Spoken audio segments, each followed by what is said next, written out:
जब से उन्होंने एंटी इंडिया के नारे लगाए हैं, दुनिया समेत, इंडिया समेत सबने जैसे जैसे बांग्लादेश को कट ऑफ किया, वो टके मुझे लगता है वो जैसे पहले गाली हुआ करते थे फिर उसी लेवल पे आने वाले। डॉलर आने थे, अमेरिका को तेल बेचना था, उल्टा अमेरिका से तेल खरीदना शुरू कर दिया।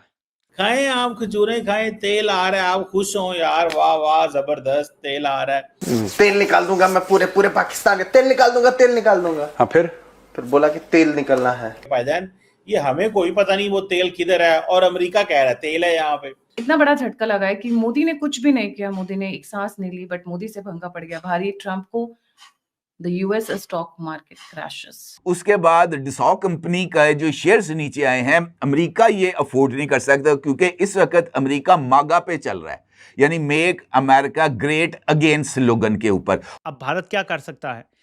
अमेरिका की एक दो बातें मान के और अपना टैरिफ 19% से नीचे 15 या 10% पे लगवा लेगा। कोई कब तक बर्दाश्त करेगा, कोई कब तक आपको छोड़ देगा? और अगर जो लोग ये कह रहे हैं कि मुसलमानों के खिलाफ साजिश है, ऐसी है वैसी है, आप बोलते रहिए, कोई फर्क नहीं पड़ता। कल बहुत सारे शेयर्स बहुत ज्यादा गिरे हैं। अमेजोन जैसे 8% गिरा है, मेटा गिरा है, टेस्ला गिरा है। India is one of those countries कि अमेरिका फाइनली उनको 10-15% के दरमियान टैरिफ दे देगा। उनका यह कहना है कि भाईजान इतना ज्यादा उछलने की जरूरत क्या थी, इतने ज्यादा दावे करने की जरूरत क्या थी, जब आप 2 दिन के लिए स्टैंड नहीं ले सके। पाकिस्तान को लेने के देने पड़ जाएंगे। समझ आ रही है आपको गेम ट्रम्प की? पाकिस्तान को कुछ नहीं मिला, गिलास तोड़ा 12 आने। और यहाँ पे डोनाल्ड ट्रंप इज मिसजजिंग और एक तरह से अपने आप को he has make a laughing stock in front of the world। आगे से मिला नहीं, पीछे से कुत्ता ले गया। ये हाल होना है इन जर्नलों का। टैलेंट तो है, टैलेंट आप देखिए, आप सैल्यूट करते हैं पाकिस्तानी टैलेंट को, पैर से भी। America is the future of India. America के साथ ताल्लुकात, America is going to remain the top 3 country for the next 100-200 years. ये तो सारे के सारे फोरकास्ट, अगर आप वो फोरकास्ट मानते हैं जो प्रेडिक्ट कर रहे हैं कि India will one day become the second biggest economy, तो वो फोरकास्ट ये भी कहते हैं कि India US will remain the third biggest.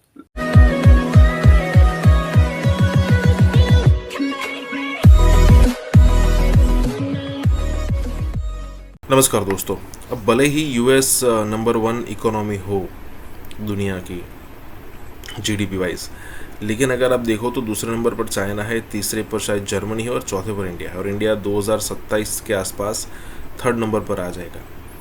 और ऐसे कंट्री की इकोनॉमी को डेड इकोनॉमी कहना, आप सही मायनों में मतलब कि आप जस्टिफाई कर रहे हो अपने आंसर को। आपका वो स्टेटमेंट भारत का ओपोजिशन लीडर जो है राहुल गांधी, वो पकड़ लेता है और वो भी गवर्नमेंट पर हमला करता है।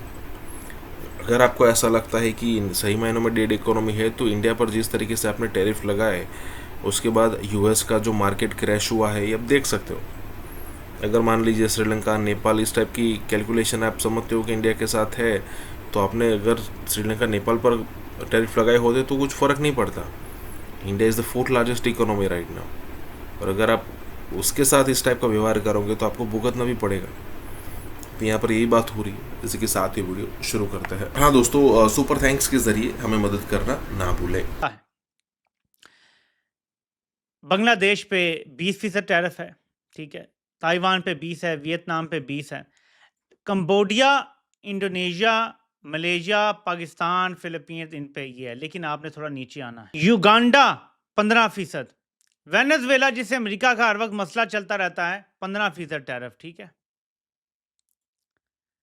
नाइजीरिया 15% टैरिफ, मोज़ेम्बिक 15%, मलावी, मडागास्कर, ये सारे ममालिक पे 15% टैरिफ है। पाकिस्तान और आप अफगानिस्तान का देख लें, चले छोड़े जी, वहां तालिबान की हुकूमत है लेकिन सिर्फ 15% टैरिफ लगा है। ये आपको मेरे साथ नजर आ रहा है लिखा हुआ ए पे। अगर आप देखेंगे तो आपको अफगानिस्तान पहले नंबर पे नजर आएगा। हम लेटे हुए हैं, उल्टा लेटे हुए हैं, और ट्रंप को इजाजत दी हुई है जो करना है करो। इसके बावजूद अफगानिस्तान बेहतर डील लेने में कामयाब हो गया है। उन पर टैरिफ सिर्फ 15% है, पाकिस्तान पे फिर भी 19% टैरिफ लगा है। हम कंपीट करते हैं भारत से, बांग्लादेश से और कुछ और खित्ते के ममालिक से। कपड़े की एक्सपोर्ट है, हमने और क्या एक्सपोर्ट करना है अमेरिका को? कुछ चावल, कुछ आम, कुछ कपड़ा, बस। इसके अलावा हमारे पास तो कुछ है नहीं। तो बांग्लादेश पे टोटल टैरिफ लगा है 20%। बांग्लादेश वो 1% अपने प्राइसिंग में एडजस्टमेंट करके और हमसे compete कर लेगा। बांग्लादेश को कोई इशू नहीं है।